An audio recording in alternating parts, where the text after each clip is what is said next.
Assalamu alaikum. In this session, we are going to talk about a new and a different approach to psychological measurement, particularly the measurement of intellect, intelligence, or cognition. You are familiar with a variety of psychological tests which are used for evaluating, assessing, or gauging the IQ of a person.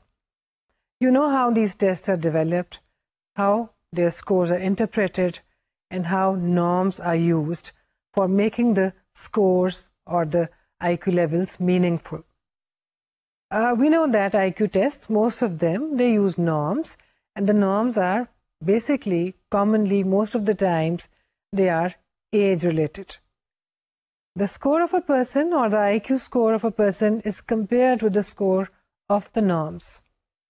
And if the person has behaved according to the norms, the score is average. If the person has scored better than the norms for his or her age level, the score is considered to be above average. And similarly, a person may score below average also. The main thing which is used and the main tool that we have for this type of assessment is the psychological test or the intelligence test. But there are other approaches to the assessment of intellect also. And we are going to talk about one of those approaches, the approach introduced by Jean Piaget, a Swiss psychologist.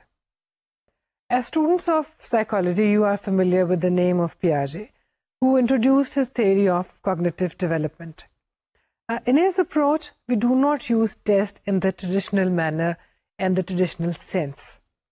The things or the tools that we use for the assessment of a child's cognitive level is not called a test in his approach, it is called a task. Piaget, the famous psychologist whose name is associated with the theory of cognitive development, he introduced his own way of studying or observing children's intelligence or cognitive level.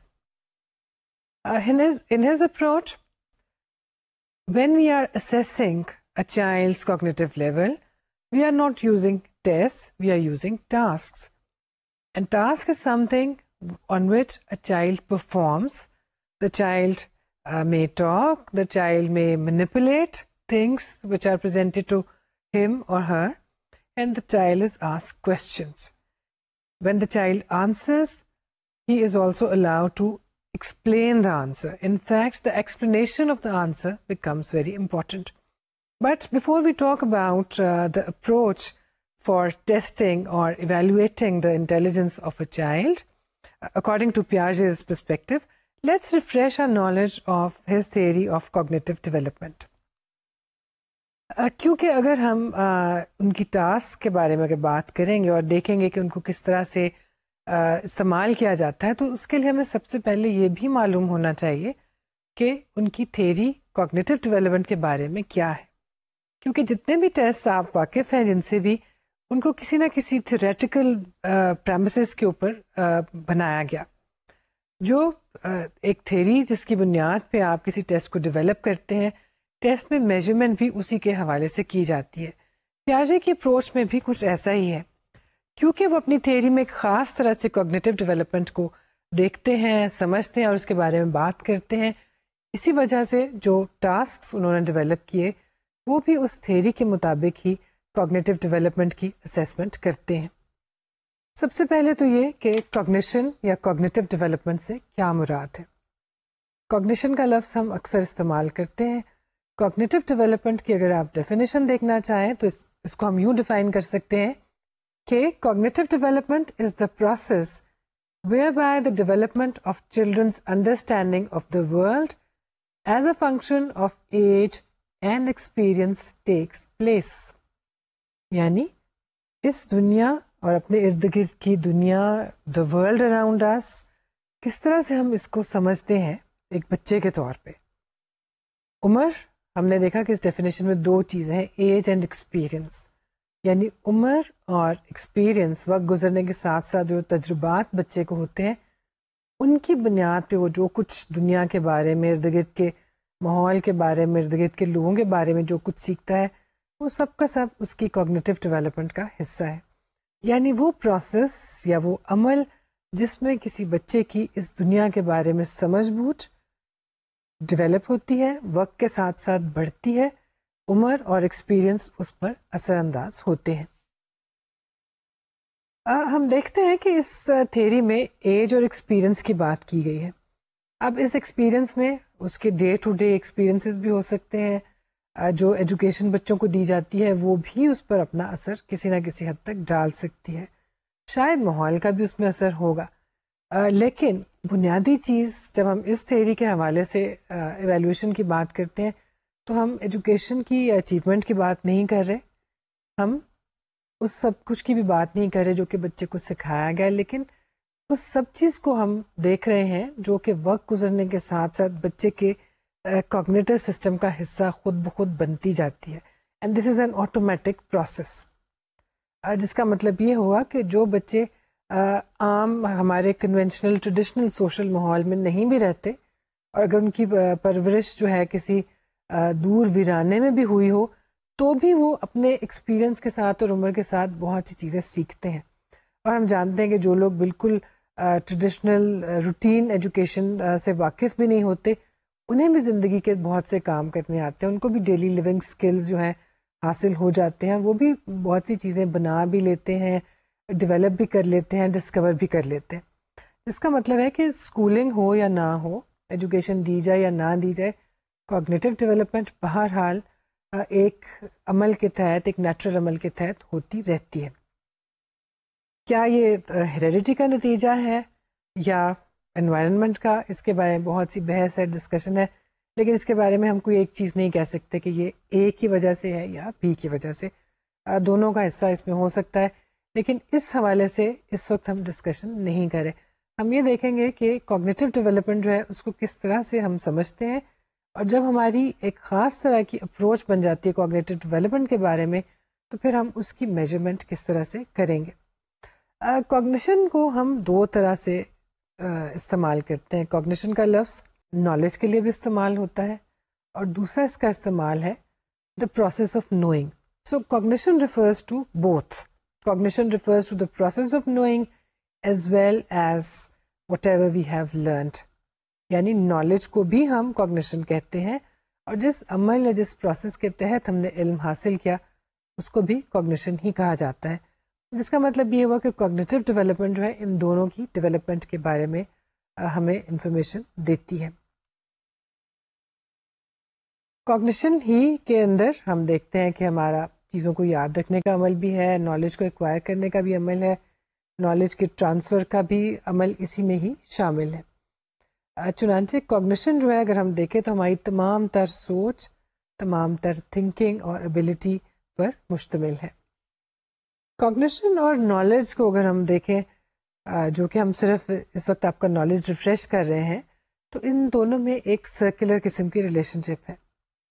Mental processes knowledge میں اضافہ کرتے ہیں، knowledge جو ہے وہ mental processes کو effect کرتا ہے، ان ٹرن مینٹل پروسیسز پھر نالج پر اثر انداز ہوتے ہیں، اور یوں یہ سلسلہ چلتا رہتا ہے۔ جو کچھ آپ سیکھتے ہیں وہ آپ کے مینٹل پروسیسز کا حصہ بن جاتا ہے، یہی حصہ بننے کے بعد مینٹل پروسیسز جو ہیں اور جو آپ کا ایک ڈیٹا کا اسٹور ہاؤس ہے وہ ایکسپینڈ کرتا جاتا ہے، اور پھر ان ٹرن وہ آئندہ آنے والے نالج کو اس پر اثر انداز ہوتا ہے۔ زندگی کا شاید ہی کوئی ایسا پہلو جس میں ہماری کوگنیشن کا دخل نہ ہو۔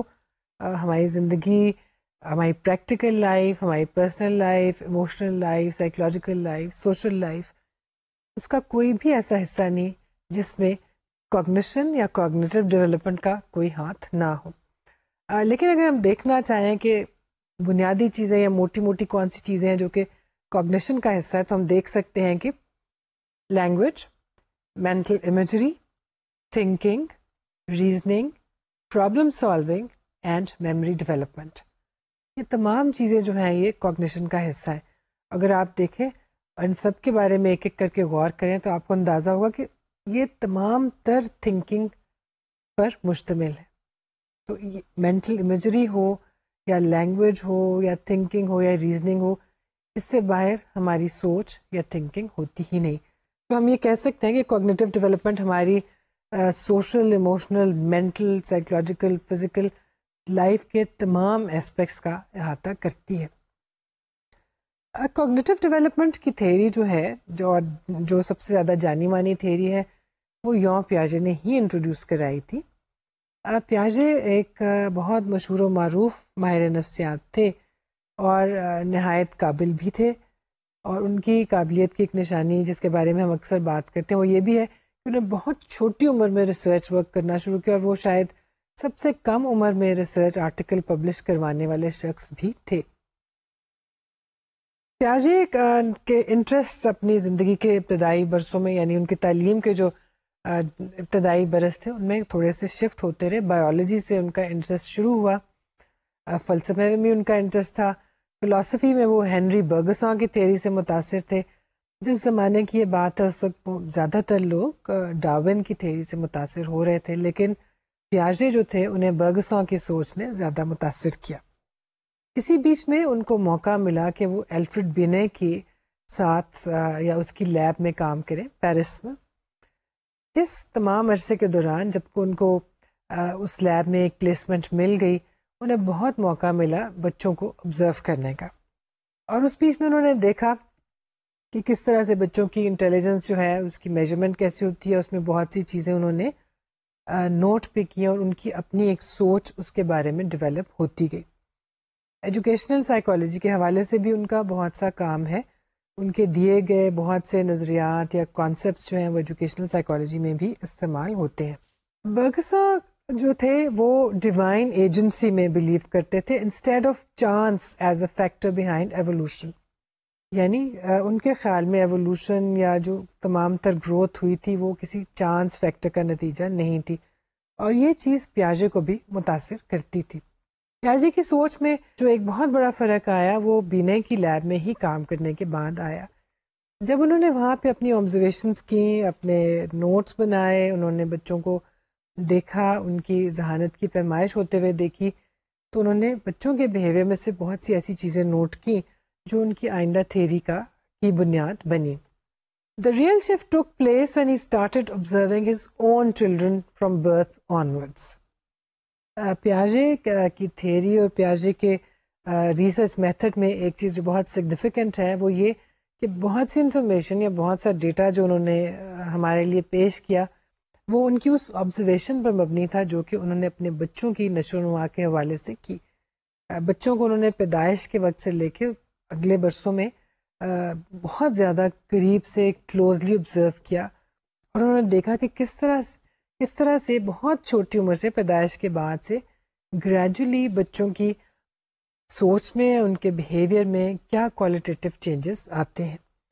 اور کوالٹیٹیو چینجز جو انہوں نے آبزرو کیے اور نوٹ کیے اسی کی بنیاد پہ انہوں نے اپنی تھیوری کو بھی قائم کیا اور اس کو متعارف کروایا. ان کے ان تمام تجربات کے نتیجے میں جو کہ ان کے ایکسپیرئنسز تھے، ہمیں دو بہت اہم چیزیں حاصل ہوئیں. پہلی چیز پیاژے's theory of cognitive development and Piagetian method of study. پیاژے نے اپنی cognitive development کی تھیوری متعارف کروائی اور اسی کے حوالے سے انہوں نے اپنی میتھڈالوجی بھی انٹروڈیوس کروائی. پیاژے کا میتھڈ جو تھا اسٹڈی کا وہ روایتی میتھڈ سے تھوڑا سا مختلف تھا. ان کی اپروچ ایکسپیریمنٹل اپروچ نہیں تھی. یہ جس زمانے میں وہ کام کر رہے تھے اس وقت لیب میں کام کرنا اور تجربات کرنا اور سائیکالوجی کو ایکسپیریمنٹل سائنٹیفک ڈسپلن ثابت کرنا بہت اہم سمجھا جا رہا تھا. لیکن پیاژے نے ایکسپیریمنٹس کرنے کے بجائے کلینکل اپروچ اختیار کی. ان کے میتھڈ کو یا ان کے اپروچ کو ہم کلینکل اپروچ کہتے ہیں، جو کہ ایک طرح کی اسٹرکچرڈ آبزرویشن ہے. انہوں نے بچوں کے بیہیویئرس کو کلوزلی آبزرو کیا، ایک اسٹرکچرڈ سسٹمیٹک انداز میں آبزرویشنس کو نوٹ کیا، اور ان کی اپروچ میں ٹیسٹ استعمال کرنے کی بجائے ٹاسکس کو استعمال کیا گیا. ہم چاہیں تو ہم کہہ سکتے ہیں کہ ٹاسک بھی ایک طرح کے ٹیسٹ ہیں، لیکن ٹاسک جو ہیں وہ ایک بچے کے لیے انڈیویجولی ایک مختلف طریقے سے استعمال ہوتے تھے. پیاژے used to present problems or tasks to children of different ages, ask them to explain their answers. Their explanations were further probed through carefully phrased questions. یعنی سب سے پہلے بچوں کو ٹاسک دیے جاتے، ان کے جواب نوٹ کیے جاتے، اس کے بعد ان سے اس جواب کی ایکسپلینیشن لی جاتی، ان سے پوچھا جاتا کہ وہ جو چیز کہہ رہے ہیں وہ کیوں ایسا کہہ رہے ہیں، ان کے خیال میں ایسا کیوں ہے، اور جو ایکسپلینیشن یا وضاحت بچے دیتے وہ بہت اہمیت کی حامل ہوتی ہے، اور اسی کی بنیاد پر بچے کے بارے میں یا اس کی کوگنیٹو لیول کے بارے میں اسیسمنٹ کی جاتی۔ دوسری جانب اگر آپ دیکھیں جو ہم روایتی قسم کے ٹیسٹ استعمال کرتے ہیں اس میں ایسا نہیں ہوتا۔ We have tests which have items which have predetermined answers. There are right answers and there are wrong answers. A child either gives a right answer or gives a wrong answer. The number of right answers is taken as the score, the IQ score of a child. And the score is interpreted with reference to the norms available. Whereas the approach is different in Piaget's method. صرف بچے کے جواب کو صحیح یا غلط قرار نہیں دیا جاتا، بلکہ اس کے جواب کو، ہر جواب کو اہمیت دی جاتی ہے، اور جواب کی وضاحت جو ہے وہ اس بات کی نشاندہی کرتی ہے کہ بچہ جو ہے ذہنی لحاظ سے کس لیول پر ہے، یعنی اس کی کوگنیٹو ڈیولپمنٹ جو ہے کیا وہ لوئسٹ لیول پہ ہے، اس سے کچھ اوپر ہے، یا بالکل اوپر ہائیسٹ لیول پہ ہے۔ اس بات کا اندازہ صرف اس سے ہوگا کہ اس نے کیا جواب دیا اور وہ جواب کیوں دیا گیا۔ اس کی سوچ، وہ جواب اور اس کی وضاحت بچے کی سوچ کی اور اس کی سوچ کے لیول کی ایک انڈیکیشن سمجھی جاتی ہے۔ پیاژے کی کوگنیٹو ڈیولپمنٹ کی تھیوری کے حوالے سے کوگنیٹو ڈیولپمنٹ جو ہے it takes place in stages, there is a certain fixed invariant sequence of the stages. Cognitive development کی 4 اسٹیجز ہیں، ان کا سیکوینس فکسڈ ہے، اسٹیج 1 2 3 4 اسی سیکوینس میں ہمیشہ ہوں گی ہر بچے کے ساتھ۔ وہ بچہ دنیا میں کہیں پہ بھی ہوگا، جو بچہ بھی ہوگا، جینڈرز کا جو بھی ہوگا، جس کلاس سے بھی تعلق رکھتا ہوگا، کوگنیٹو ڈیولپمنٹ کی اسٹیجز کا سیکوینس وہی رہے گا۔ کیا ہر بچہ چاروں اسٹیجز طے کر لے گا؟ یہ ضروری نہیں۔ خیال ہے کہ ایک سرٹن عمر تک تقریباً سبھی بچے فائنل اسٹیج تک پہنچ جائیں گے، لیکن پہنچیں گے یا نہیں یہ اس کی اسیسمنٹ کرنے کے بعد ہی اندازہ ہوگا۔ لیکن اسٹیجز کا سیکوینس انویریئنٹ ہے، فکسڈ ہے، یہ تبدیل نہیں ہوتا۔ دوسری جانب اسٹیجز کے حوالے سے اس نے کچھ سرٹن ایج لیولز بھی دے دیے۔ پیاژے کے مطابق ہر اسٹیج جو ہے وہ اپروکسیمیٹ ایج لیول کے ساتھ ایسوسیٹڈ ہے، لیکن جو ایج لیولز ہر اسٹیج کے لیے بتائے گئے they are not fixed, they are not invariant, they are arbitrary. یعنی ہر اسٹیج جو پیاژے کے حوالے سے جس عمر میں پائی جاتی ہے وہ تقریباً ویسی ہو سکتی ہے، لیکن ضروری نہیں کہ ہر بچہ ایک ہی ایج میں ایک اسٹیج پر پہنچے۔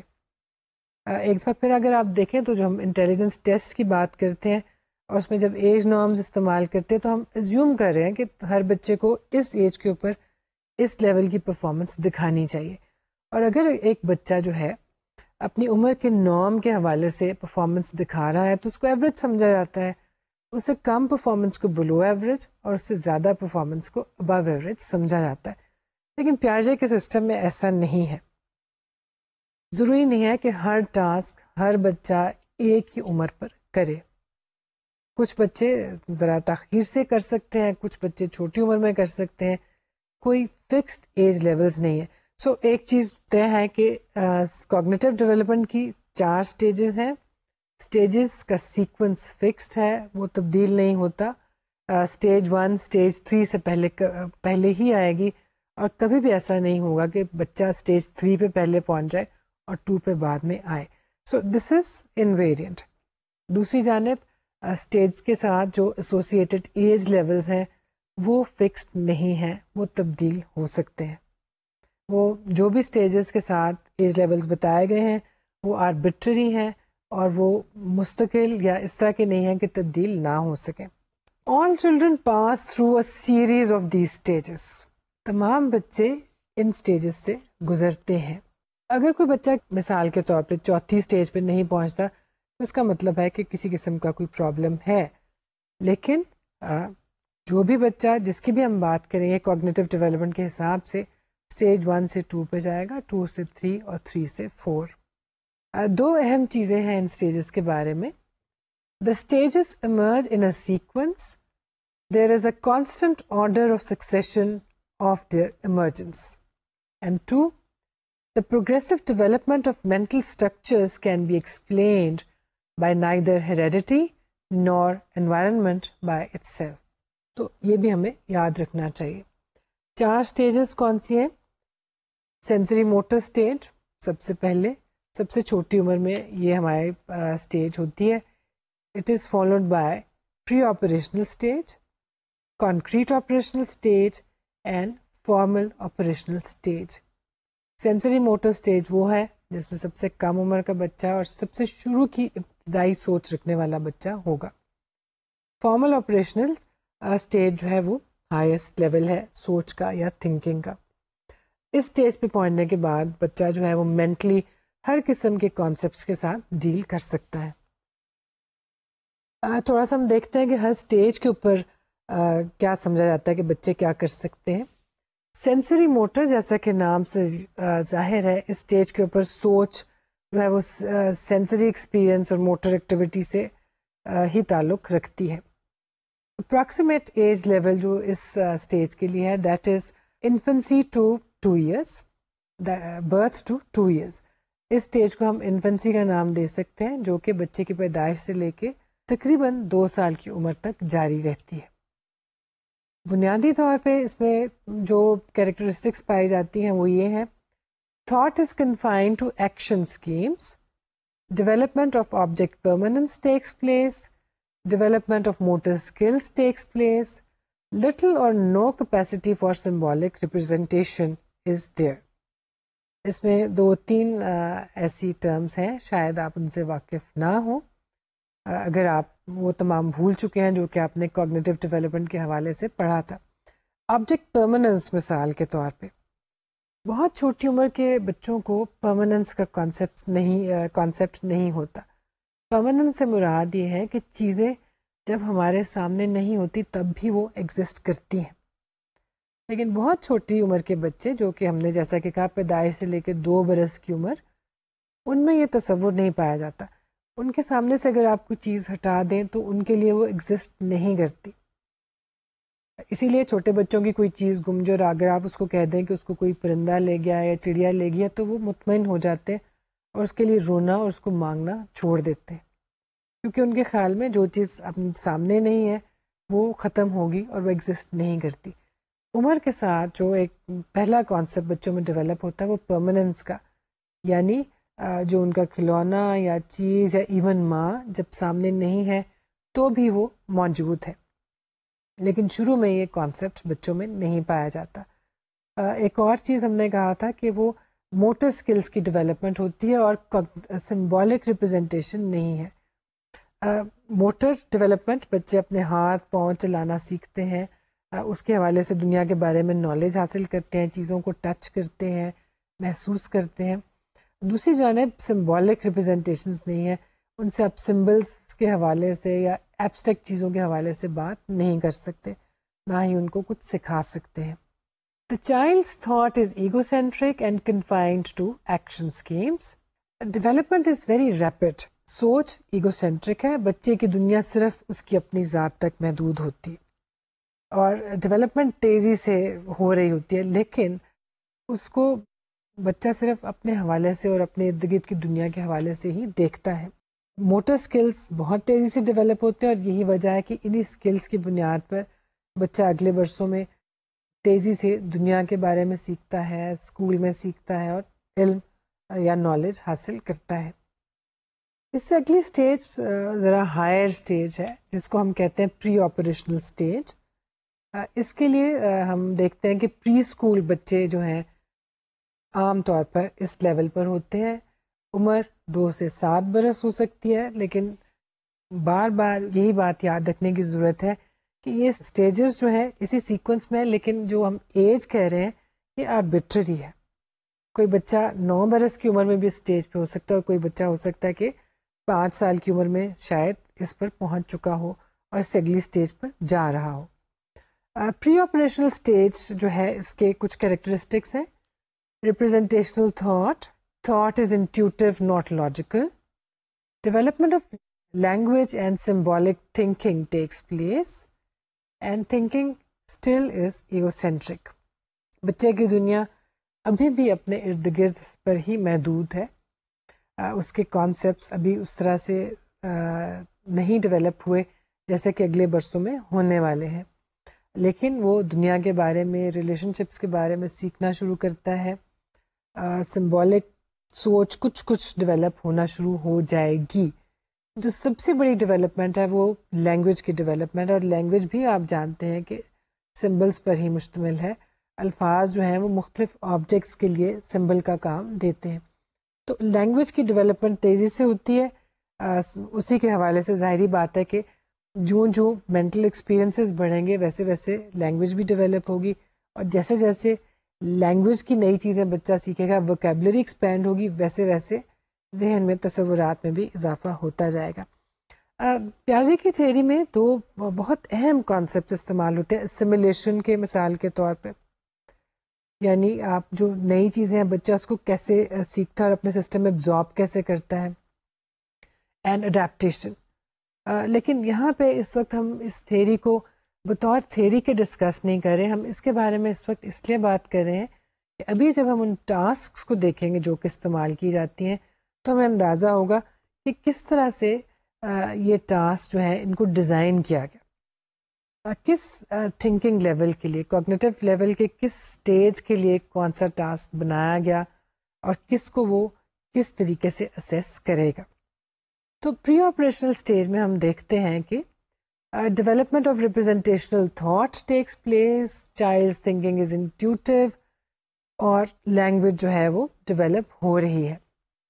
اور ہم یہ دیکھتے ہیں کہ یہ وہ عمر ہے یا یہ وہ لیول ہے جس میں عام طور پہ بچوں کو اسکول میں بھیج دیا جاتا ہے. یہ پری اسکول ٹائم ہے، 2 سے 7 برس کی عمر، اور ہم یہ دیکھتے ہیں کہ اس میں بچوں کو لوگ گریجولی پڑھانا شروع کر دیتے ہیں. اور اب تو بہت سے بچے جو ہیں وہ پری اسکول میں، چھوٹی نرسریز میں یا کنڈر گارٹنز میں جانا بھی شروع کر دیتے ہیں. 7 برس کی عمر میں عام طور پہ ہر بچہ اسکول چلا جاتا ہے. تو یہ ایک وائڈ ایج رینج ہے، جس کا مطلب ہم یہ بھی کہہ سکتے ہیں کہ سوچ جو ہے بالکل بیسک لیول سے گرو کر کے ایک اگلے اسٹیپ میں داخل ہو جاتی ہے، اور 7 برس کی عمر تک اس میں خاصی ڈیولپمنٹ ہو جاتی ہے. لیکن ابھی بھی ہم دیکھتے ہیں کہ اس عمر میں جو زیادہ تر 2 سے لے کے سمجھ لیجئے کہ 5 برس تک کے بچے جو عام طور پہ ان کو ارتھمیٹک سکھانا یا میتھمیٹیکل ایکویژن سکھانے کا آپ تصور بھی نہیں کر سکتے. آپ ان کو گنتی سکھا سکتے ہیں، ان کو الفابیٹ سکھا سکتے ہیں، بیسک جو ہے کیلکولیشنز کی ابتدا ہو سکتی ہے. لیکن ہم یہ دیکھتے ہیں کہ ان بچوں کے ساتھ جو کہ اب پری آپریشنل سے نیکسٹ اسٹیج میں انٹر ہونے والے ہیں، ان کو اگر آپ بیسک ایڈیشن یا سبٹریکشن سکھانے کی کوشش کرتے ہیں تو سمبولک فارم میں نہیں سکھا سکتے. آپ ان کو کانکریٹ فارم میں سکھاتے ہیں. یعنی بچوں کو اگر آپ نے سکھانا ہو کہ 2 + 2 4 ہوتا ہے، تو آپ 2 آبجیکٹس، 2 پینسلز ایک سائڈ پہ رکھیں، 2 دوسری سائڈ پہ، اور پھر آپ ان کو کہیں کہ ان کو کمبائن کر کے گن لیں اور گن کے بتائیں کہ ابھی کتنے ہو گئے. چھوٹی اس عمر کے بچے کے لیے یہ بتانا مشکل ہے کہ اس کے سامنے وہ آبجیکٹس نہ ہوں اور آپ اسے کہیں کہ 2 اور 2 کیا ہوتے ہیں، 3 اور 5 کیا ہوتے ہیں. ایسے بچے کاؤنٹ کر لیں گے، لیکن کانکریٹ فارم میں اگر ان کے سامنے وہ چیزیں یا آبجیکٹس موجود ہوں گے. سو تیسری اسٹیج جو ہے اس کو ہم کہتے ہیں concrete operational stage. Childhood 7 to 11 years. Thought is systematic and logical, but only with regard to concrete objects. Development of conservation and mastery of concept of reversibility takes place. Concrete operational stage کا جو بچہ ہے وہ اب چیزوں کو گن سکتا ہے، مینیپولیٹ کر سکتا ہے، لاجک استعمال کر سکتا ہے، لیکن کانکریٹ لیول پہ، ایبسٹریکٹ لیول پہ وہ ایسا نہیں کر سکتا. چیزوں کی مینیپولیشن سے وہ چیزوں کو، مثال کے طور پہ اگر آپ اس کو 4 لال پینسلیں دے دیں اور 5 پیلی پینسلز دے دیں اور اس کو کہیں کہ ٹوٹل کتنی پینسلز ہیں تو گن کے بتا دے گا کہ اتنی ہے. اور اگر آپ اس کو پوچھیں کہ سرخ پینسلیں کتنی ہیں اور پیلی کتنی ہیں تو بھی وہ بتا دے گا. اور جب آپ اس کو جمع کر کے کہیں کہ آپ کے پاس کل کتنی پینسلز تھیں تو وہ کہے گا کہ 9، اور ان میں سے کتنی کس رنگ کی ہیں وہ یہ بھی بتا دے گا. لیکن اگر یہ سب کچھ آپ اس کے ساتھ ایبسٹریکٹ لیول پہ کرنے کی کوشش کریں گے، یعنی اس کے سامنے وہ چیزیں موجود نہ ہوں اور پھر اس سے کہا جائے کہ وہ یہ سب کچھ بتائے، تو اس لیول کے بچے کے لیے یہ بتانا جو ہے مشکل ہوگا. یہ بات میں دوبارہ سے اس لیے کہہ رہی ہوں کہ مشکل ہوگا کہ یہ ایک مشکل چیز ہے، ناممکن نہیں ہے. ناممکن اس لیے نہیں ہے کہ ہم دیکھتے ہیں کہ بچوں کو بہت چھوٹی عمر میں اسکول میں بھیج دیا جاتا ہے، جبکہ ابھی اس تھیوری کے حساب سے شاید وہ اس لیول پر نہیں پہنچے، اور اسکول میں ان پہ انفارمیشن اوور لوڈ بھی کیا جاتا ہے، اور بچے جو ہیں اسٹریس میں بھی آ جاتے ہیں بعض اوقات، لیکن کسی نہ کسی طرح سے وہ مینیج کر لیتے ہیں اس کلاس کا کام کرنا اور کورس ورک کو کور کرنا، اور اس کا امتحان بھی پاس کر لیتے ہیں. آئیڈیا یہ ہے کہ اگر ہمیں کوگنیٹو ڈیولپمنٹ کے بارے میں معلوم ہو جائے کہ بچہ کس کوگنیٹو لیول پہ ہے تو اس کو اسی حساب سے تعلیم دی جانی چاہیے. جبکہ ہم اپنے ٹریڈیشنل سسٹم میں روایتی قسم کے اچیومنٹ ٹیسٹ یا آئی کیو ٹیسٹ استعمال کرتے ہیں بچوں کی ذہانت کی اسیسمنٹ کے لیے، اور اسی حوالے سے بچہ بس عمر کے حساب سے اسکول میں داخل ہو جاتا ہے اور اس کو اس عمر کے لیے پرسکرائبڈ کورس پڑھا دیا جاتا ہے. اس بارے میں کوئی تحقیق نہیں کی جاتی کہ جو بچے ایک سرٹن طرح کا مٹیریل پڑھ رہے ہیں، ایک سرٹن طرح کا کریکولم ان کو دیا گیا ہے، کیا ان کا مینٹل لیول اس قابل تھا، اس حد تک ان کی کوگنیٹو ڈیولپمنٹ ہو چکی تھی کہ اس کو وہ سیکھ سکتے اور سمجھ سکتے. نتیجہ یہ ہوتا ہے کہ بچے جو ہیں اس کو روٹ میمورائز تو کر لیتے ہیں، لیکن شاید بعض اوقات ان کو سرٹن کانسیپٹ ایسے ہوتے ہیں کہ جو ان کو سمجھ میں نہیں آتے مگر یاد یقیناً ہو جاتے ہیں، اور جب امتحان پاس کر لیتے ہیں تو اس سے یہ بات بھی ثابت ہوتی ہے کہ امتحان جو ہے وہ روٹ لرننگ پہ مبنی تھا، کانسیپٹ لرننگ پر مبنی نہیں تھا. فائنل یا آخری اسٹیج جو ہے that is called formal operational stage. یہ وہ اسٹیج ہے جس میں ایبسٹریکٹ لیول کی تھنکنگ جو ہے وہ درست طریقے سے کام کر رہی ہوتی ہے، اور بچہ جو ہے he or she can deal with things at abstract level also. Adolescence and adulthood, and this is 11 years onwards. Abstract logical thought develops and the child can deal with the abstract and the absent. یعنی جو چیزیں بچے کے سامنے موجود نہیں ہیں وہ ان کے ساتھ بھی ڈیل کر سکتا ہے، جس کا مطلب یہ ہوا کہ اگر آپ دیکھیں اس عمر کا بچہ اگر الجبرا پڑھتا ہے تو بڑی آسانی سے ایکس اور اے اور بی کے ساتھ ڈیل کر سکتا ہے، جو کہ صرف سمبلس ہیں، ایکویژن سالو کر سکتا ہے. اور ہم دیکھتے ہیں کہ الجبرا میں بنیادی طور پہ ایبسٹریکٹ لیول پہ چیزوں کے ساتھ ڈیل کیا جا رہا ہوتا ہے، جبکہ ارتھمیٹک میں ہم کانکریٹ لیول پہ چیزوں کے بارے میں بات کر رہے ہوتے ہیں. تو اس عمر کا بچہ جو ہے وہ ایک تھنکنگ کے ہائیسٹ لیول پہ پہنچ جاتا ہے، اور عام طور پہ ہم یہ دیکھتے ہیں کہ ایڈولیسنس میں بچے اس سٹیج پہ پہنچ جاتے ہیں. اس تمام تر بیک گراؤنڈ کو بتانے کا مقصد یہ ہے کہ اب ہم دیکھیں گے کہ وہ ٹاسکس کون سی ہیں اور کس طرح کی ہیں جن کی مدد سے ہم بچوں کی کوگنیٹو لیول کی یا کوگنیٹو ڈیولپمنٹ کی اسیسمنٹ کر سکتے ہیں. ان ٹاسک میں جیسے کہ ابھی ہم نے تھوڑی دیر پہلے بھی کہا تھا، ایک ٹاسک، ایک ایکٹیویٹی بچے کو دی جاتی ہے، ایک سچویشن بچے کے لیے پیدا کی جاتی ہے، وہ اپنا رسپانس دیتا ہے، رسپانس کی وضاحت بھی لی جاتی ہے، اور جو وضاحت بچہ دیتا ہے اس کو بہت اہمیت دی جاتی ہے. The very simple and very basic task used for children at sensory motor level is called the A-B search task. A-B search task میں دو ہائیڈنگ پلیسز بنائی جاتی ہیں. ہم نے کہا تھا کہ سینسری موٹر سٹیج پہ بچہ جو ہے وہ پرماننس کا کانسیپٹ سیکھتا ہے. پرماننس کا کانسیپٹ یعنی آبجیکٹ پرماننس کا کانسیپٹ سیکھنے کا مطلب یہ ہوا کہ ایک ایسی سٹیج بھی ہوتی ہے جس پہ بچہ آبجیکٹ پرماننس سے واقف نہیں ہوتا، اور اس سٹیج کے بعد بچہ سیکھتا ہے کہ آبجیکٹ جو ہے وہ پرماننٹ ہوتے ہیں even when they are not visible. اگر وہ میرے سامنے نہیں بھی ہیں تو بھی چیزیں موجود ہوتی ہیں. اے بی ٹاسک میں دو ہائڈنگ پلیسز جو ہیں بنا سکتے ہیں ہم, اے اور بی.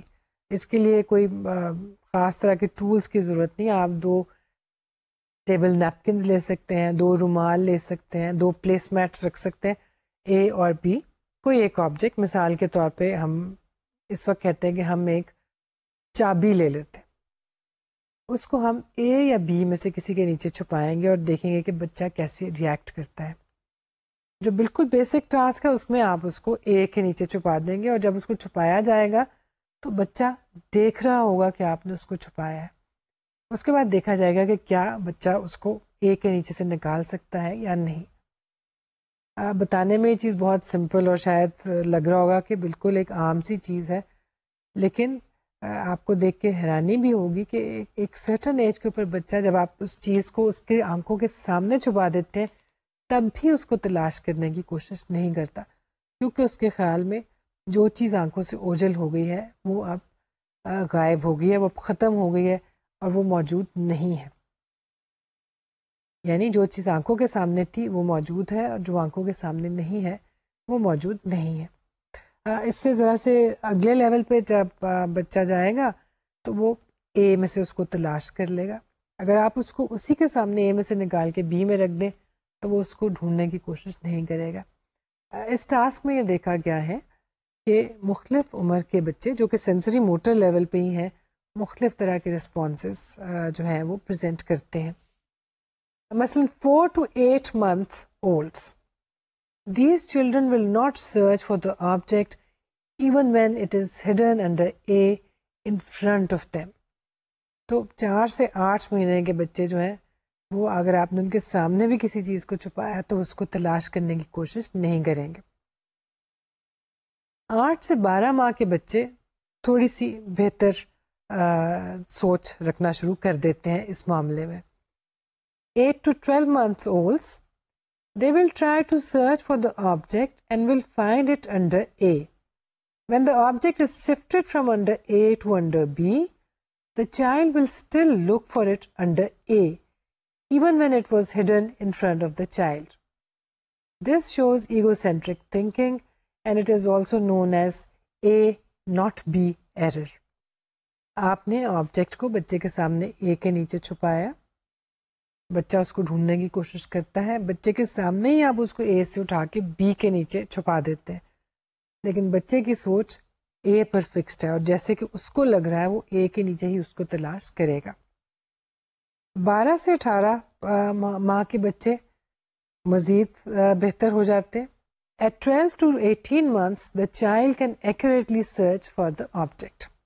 آبجیکٹ اے میں ہے یا بی میں ہے, اس عمر کا بچہ اس کو ٹھیک سے تلاش کرنا شروع کر دے گا.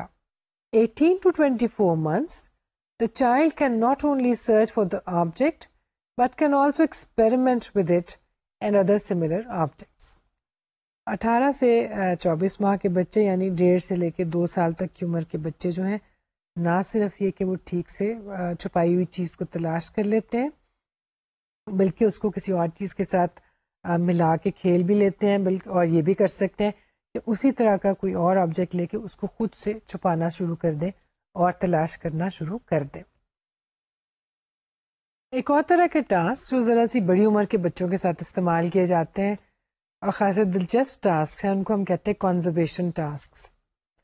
کنزرویشن سے مراد ہے, جو کہ بنیادی طور پہ فزکس کا ایک کانسیپٹ ہے, کہ اگر ہم کسی چیز کے کچھ کیریکٹرسٹکس کو چینج کر دیں تو اس کے باقی کے کیریکٹرسٹکس وہی رہتے ہیں. مثال کے طور پہ اگر کسی چیز کی شیپ تبدیل کر دیں تو اس کا وزن تبدیل نہیں ہوتا, یا اگر آپ پانی میں ایک اسکوئرڈ بلاک کو, پلاسٹیسین کے بنے ہوئے ایک اسکوئر کو, کیوب کو پانی میں ڈال دیں تو جو پانی اس سے ڈسپلیس ہوگا اس کے بعد اسی کی کیوب کی شیپ اگر آپ تبدیل کر دیں, اس کو دوبارہ پانی میں ڈالیں تو وہ اتنا ہی پانی ڈسپلیس کرے گی, یعنی اس کا شیپ تو تبدیل ہوگی لیکن والیوم وہی رہے گا. کنزرویشن کے ٹاسک سینسری موٹر سٹیج کے بچے بالکل نہیں کر سکتے. اس سے بڑی عمر کے بچے جو ہیں ان میں گریجولی کنزرویشن کا کانسیپٹ جو ہے وہ ڈیولپ ہوتا ہے. اور سینسری موٹر سے پری آپریشنل اسٹیج میں داخل ہونے والے بچوں کے لیے بھی کنزرویشن کے ٹاسک جو ہیں وہ کرنا ممکن نہیں ہوتا. لیکن جب یہ ٹاسک مختلف عمر کے بچوں کو دیکھتے ہیں تو ان کے رسپانسز سے ہمیں اندازہ ہوتا ہے کہ وہ سوچ کے یا کوگنیٹو ڈیولپمنٹ کے کس لیول پر اس وقت موجود ہوتے ہیں, یا اس وقت where do they stand on cognitive development. Conservation means some properties of an object or mass or matter remain unchanged or invariant while some others have been changed. یعنی properties کسی بھی آبجیکٹ کی یا میٹر کی یا mass کی اگر ہم تبدیل کر دیں تو اس میں تمام تر تبدیلیاں نہیں آتی. کچھ پہلو جو ہیں وہ they remain انچینج even when some of them have been change. یہ چیز بچہ جو ہے عمر کے ساتھ اور ایکسپیرئنس کے ساتھ سیکھتا ہے. دیکھا گیا ہے کہ ہم کنزرویشن ویٹ کی بھی ہو سکتی ہے, میس کی بھی ہو سکتی ہے, والیوم کے حوالے سے بھی ہو سکتا ہے. And it is seen that children learn the conservation of mass and number earlier, around 5 to 6 years of age, than conservation of weight, that is around 8 to 9 years of age. یعنی چیزوں کی اگر آپ شیپ تبدیل کر دیں تو ان کی تعداد وہی رہے گی. پھل کو اگر آپ مختلف اکٹھا کر کے رکھ دیں تو یہ نہیں ہوگا کہ بچہ اس کو ایک سمجھے گا, اور پھر آپ اس کو اسپریڈ کر دیں گے تو اس کا نمبر تبدیل ہو جائے گا. لیکن چھوٹی عمر میں lower level of cognitive development میں بچے ایسا کرتے ہیں. چیزوں کی جو مختلف تعداد میں اگر پڑی ہوں ان کی شیپ اگر آپ تبدیل کر دیں تو ان کے خیال میں ان کی تعداد بھی تبدیل ہو جاتی ہے. لیکن نمبر کا جو کنزرویشن ہے بچے وہ جلدی سیکھ لیتے ہیں بنسبت ویٹ کے بارے میں. یعنی ان کے لیے یہ سوچنا کہ چیزوں کی شیپ بدل جائے گی اور ویٹ بھی بدل جاتا ہے, چھوٹی عمر کے بچے جو ہیں وہ اکثر ایسا سمجھتے ہیں. سب سے پہلے ہم ٹاسک دیکھتے ہیں کنزرویشن آف میس, یعنی چیزوں کے اندر جو اماؤنٹ کسی چیز کا پایا جا رہا ہے, جس بھی آبجیکٹ کی ہم بات کریں اس میں جو بھی میٹر موجود ہے اس کی کنزرویشن. اس کے لیے جو عام طور پہ استعمال ہونے والے جو مٹیریلز ہیں, آپ اس کے لیے کلے استعمال کر سکتے ہیں. کھیلنے والی بچوں کے لیے مٹی, گندھی ہوئی مٹی کو استعمال کیا جا سکتا ہے, یا پلے ڈو جو بازار سے ملتا ہے, ڈو بنایا جاتا ہے, رنگ برنگا ڈو مل جاتا ہے, یا پلاسٹیسین بھی ملتا ہے. ان میں سے آپ کسی بھی ایک چیز کو استعمال کر کے یہ ٹاسک کر سکتے ہیں. ٹیک 2 same sized balls of the dough and ask the child if the two have the same amount of dough or clay in them. یعنی آپ پلاسٹیسین کے یا پلے ڈو کے یا مٹی کے 2 بالز ایک سائز کی گیند بنا لیں اور بچے سے پوچھیں کہ کیا وہ دونوں ایک سائز, ان میں ایک اماؤنٹ میں یا ایک جتنی مٹی یا پلے ڈو پایا جاتا ہے. اور اس کے لیے آپ بچے کو اس بات کی اجازت دے سکتے ہیں کہ وہ دونوں کو اپنے ہاتھ میں پکڑے, محسوس کرے, اور جب اس کو لگے کہ یہ دونوں ایک جیسے ہیں اور جب وہ کہے کہ ہاں ان دونوں میں ایک ہی اماؤنٹ پایا جاتا ہے, پھر آپ اس سے وہ لے لیں گے. اس کے بعد ان 2 بالز میں سے ایک کی شکل جو ہے آپ اس کو تبدیل کر دیں گے اور اس کو ذرا سا چپٹا کر کے ایک پین کیک کی طرح ایک چپاتی کی شیپ دے دیں, اور اس کے بعد بچے کو دکھائیں, اسے پوچھیں کہ کیا اب ان دونوں میں ایک ہی اماؤنٹ پایا جاتا ہے پلے ڈو کا یا مٹی کا. بچے کا جو بھی جواب ہوگا اس سے آپ کو اندازہ ہو جائے گا کہ وہ کس کوگنیٹو لیول پہ ہے. کچھ بچے جو کہ ایک ہائر لیول پہ پہنچ چکے ہیں وہ یہ کہیں گے کہ ہاں ان دونوں میں وہی پہلے جتنا ہی اماؤنٹ ہے, کیونکہ ایک کی صرف شیپ تبدیل کی گئی ہے. لیکن چھوٹی عمر کے بچے اگر آپ نے جتنا زیادہ چپٹا کیا ہوگا وہ کہیں گے کہ جو چپٹی چیز ہے اس میں زیادہ اماؤنٹ پائی جاتی ہے, کیونکہ ایک چوڑی اور پھیلی ہوئی چیز ان کے خیال میں بڑی چیز ہے. بچے کا جو بھی جواب ہوگا آپ اس سے پوچھیں گے کہ آپ کے خیال میں ایسا کیوں ہے. مثلا ایک بچہ کہتا ہے کہ جو گول بال ہے اس میں کم کلے ہے اور جو چپٹا ہے, جو چپاتی کی شکل میں آپ نے پھیلا دیا تھا, اس میں زیادہ ہے.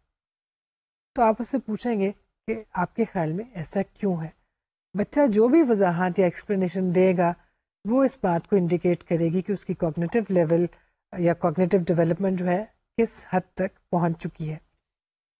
ایک اور انٹرسٹنگ ٹاسک جو ہے جو کہ ہم کنزرویشن آف نمبر کے لیے استعمال کرتے ہیں. اس کے لیے آپ کوئی چھوٹے چھوٹے آبجیکٹس لے سکتے ہیں. مثال کے طور پہ آپ کوائنز لے سکتے ہیں یا بٹنز لے سکتے ہیں. کوئی اور اگر اور آپ کے پاس اور کوئی بھی چیز نہیں ہے تو آپ چھوٹے چھوٹے کنکر جو تقریباً ایک ہی سائز کے ایک ہی شیپ کے ہوں وہ بھی استعمال کر سکتے ہیں. لکڑی کے چھوٹے ٹکڑے لے سکتے ہیں.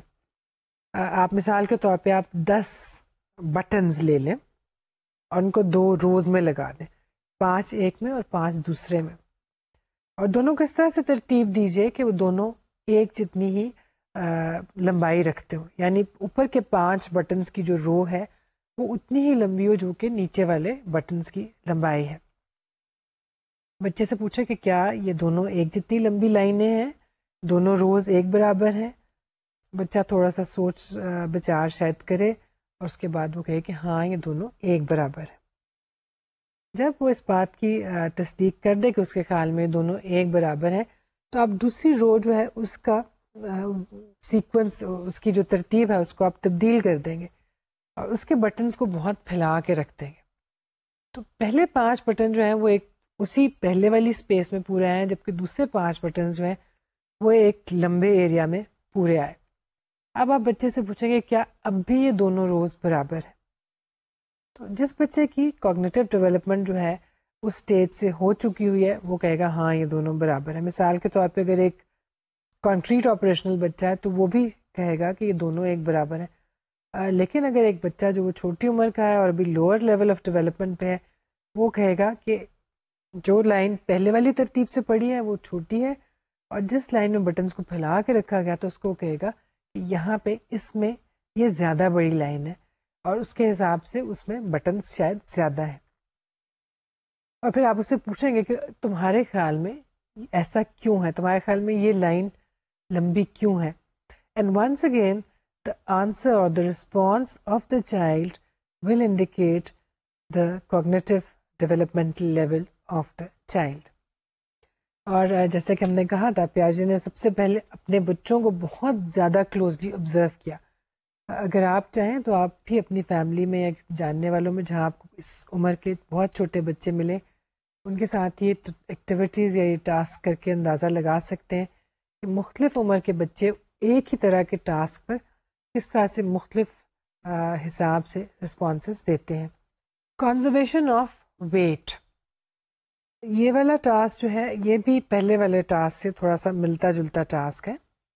آپ اس میں پلاسٹیسین کے یا ڈو کے یا مٹی کے 2 بالز لے لیں, اس کے بعد بچے کو محسوس کرنے دیں, اس کو دیکھنے دیں, ان کو ٹچ کرنے دیں اور اس سے پوچھیں کہ کیا یہ دونوں ایک جتنا ویٹ رکھتے ہیں. بچہ اس کو فیل کرے گا, اندازہ لگائے گا, اور جب وہ کہے کہ ہاں یہ دونوں ایک جتنے ہیں تو آپ ٹاسک کے اگلے لیول پر جائیں گے. دونوں بالز میں سے آپ ایک بال کو تھوڑا سا رول کر دیں اور اس کو ایک آبلونگ لمبی سی شکل دے دیں. ایک بال ہی رہے گا اور دوسرا جو ہے وہ اب ایک لمبی سی آبلونگ شیپ میں آ گیا. اب آپ بچے سے پوچھیں کہ کیا اب بھی یہ دونوں ایک ویٹ رکھتے ہیں.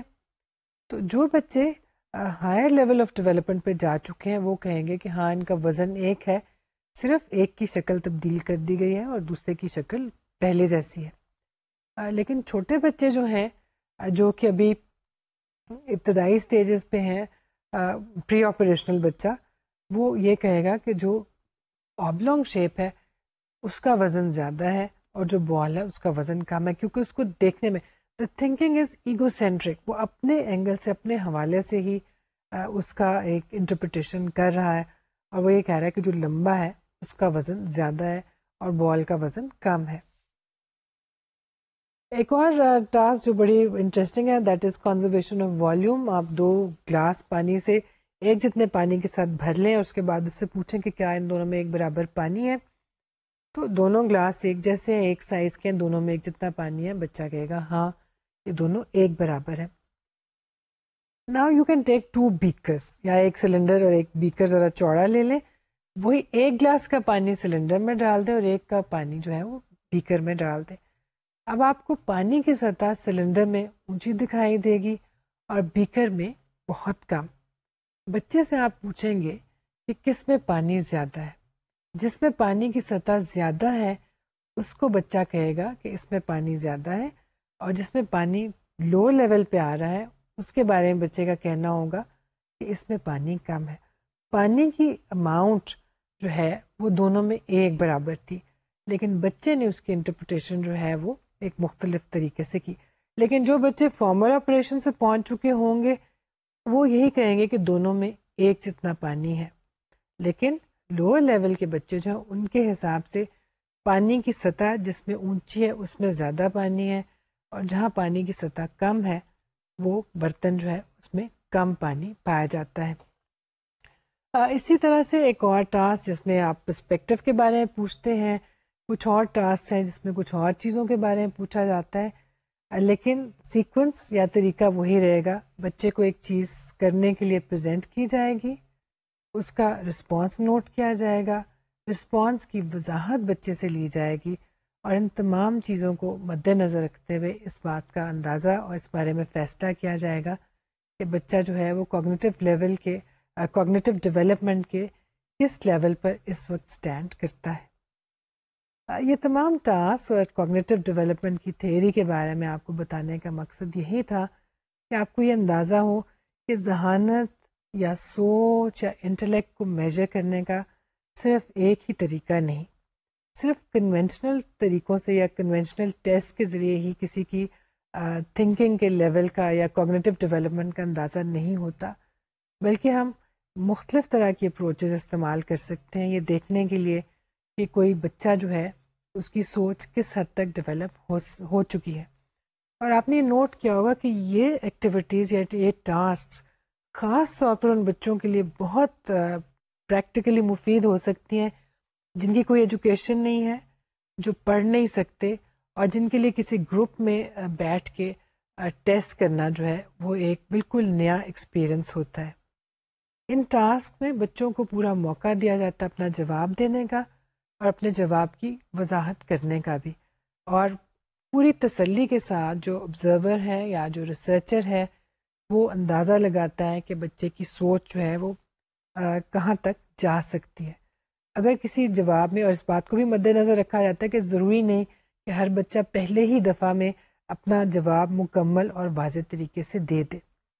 اگر آپ کو as a researcher, as an examiner تسلی نہیں ہے کہ بچے نے اپنی سوچ کے مطابق جواب نہیں دیا، تو آپ اس کو مزید پروب کر سکتے ہیں، مزید پوچھ سکتے ہیں اور مزید بات کر سکتے ہیں. آئندہ سیشنز میں ہم اسی قسم کے کچھ اور نئے اچھوتے اور دلچسپ ٹیسٹوں کے بارے میں بات کریں گے تاکہ آپ کو یہ اندازہ ہو سکے کہ مختلف سچویشنز میں مختلف لوگوں کے لیے، مختلف نیڈز رکھنے والے لوگوں کے لیے جب ہم نے ان کی ذہانت کی یا ابیلٹی کی پیمائش کرنی ہو تو اور کون کون سے طریقے ہیں جن کو استعمال کیا جا سکتا ہے. روایتی ٹیسٹ بھی استعمال ہو سکتے ہیں اور کچھ دوسرے طریقے بھی استعمال کیے جا سکتے ہیں. یہ سب کچھ آئندہ سیشنز میں. تب تک کے لیے اللہ حافظ.